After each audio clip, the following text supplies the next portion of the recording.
So iba't iba na ang sumagot. Nautal na yung isang congressman. Si Lacson ay sumagot, wala sa hulog. At ngayon, syempre, hindi ito kinaya ng mga Tier 1 vloggers na anti-Filipino taxpayers. Bakit ko sinabi silang anti-Filipino taxpayers? Kasi hindi po sila nakafocus kung paano po dapat i-liquidate ang pera ng mga Filipino taxpayers na ginagamit ng bawat isang senador at bawat isang congressman. Pag ang vlogger po ayaw busisiin kung tama ba ang paggamit ng bawat isang senador at bawat isang congressman ng kanilang milyong-milyong MOOE na galing sa buwis na ipinabayad ninyong mga nanonood sa akin ngayon, ng mga kamag-anak ninyo, ng mga kaibigan ninyo, ibig sabihin po sila ay anti-Filipino taxpayers. So, dun lang po tayo sa pro-Filipino taxpayers na usapin at argumento. So, ano ba ang pro-Filipino taxpayers? Well, dapat, kung pro-Filipino taxpayers ka, dapat magdidemand ka na ang liquidation ng buwis mo na ginagastos ng bawat isang senador at bawat isang congressman ay may resibo up to the last centavo. Diba? Kasi diba sabi nila hindi yan confidential fund. Ang confidential fund lang po ang hindi kailangan ng resibo. Certification lang po yan. At hindi rin po kailangan ng confidential fund ng publicly available audited report. Diba?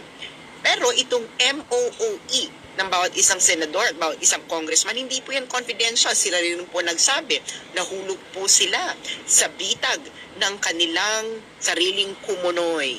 Kung hindi po yan confidential fund, dapat bawat isang senador, bawat isang congressman ay may individual COA audit report, may individual liquidation with resibo kung paano nila ginastos ang MOOE nila na nagkakahalagang milyong-milyon kada taon. Bawat isang senador, bawat isang congressman.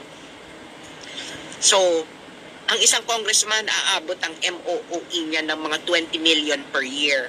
Ang isang senador aabot yan mga 50 million. Mahina ang 50 million sa isang senador. So, di ba dapat lamang po mga Filipino taxpayers na ang salaping yan ay merong liquidation with resibo up to the last centavo.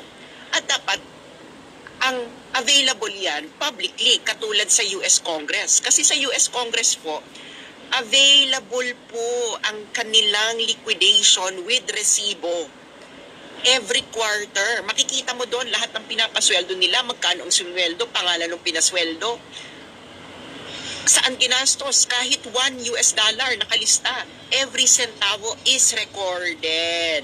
So, dapat liquidation with resibo. Diba? Ginagawa ito sa US Congress Diba? Sa US Congress, ang liquidation nila with resibo up to the last centavo at available ito sa website ng US Congress. Bakit kayo wala? Bakit yung mga vloggers pinagtatanggol nila itong ganitong patakaran? Diba? Bakit kami na mga DDS wala kaming pakialam? Kahit ang mga matamaan dito ay mga kaalyado ng mga Duterte dahil kami po ay pro-Filipino taxpayers.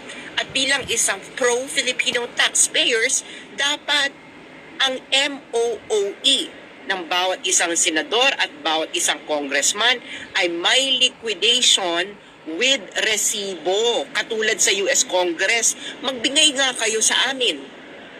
Magbigay nga po kayo sa amin ng magandang rason kung bakit ang sistema natin ay dapat maiba sa sistema ng US Congress na ang ginagastos ng bawat isang senador at bawat isang congressman ay may public report up to the last centavo kung saan ginastos.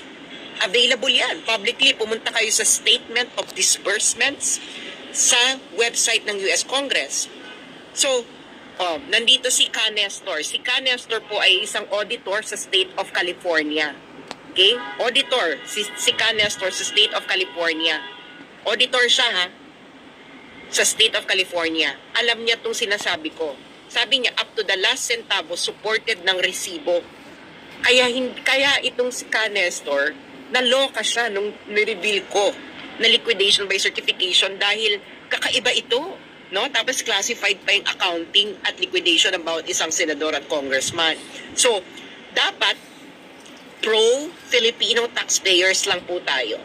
Okay? Dahil ang mga nagbabayad po ng buwis mula sa ordinaryong manggagawa hanggang CEO ng isang malaking kumpanya, mga militar, mga ordinaryong government workers, mga guro, lahat pinaghihirapan po yung buwis. So wala po kaming pakialam kahit ang matamaan dito ay mga kaalyado ng mga Duterte. Dahil kami po ay pro-Filipino taxpayer.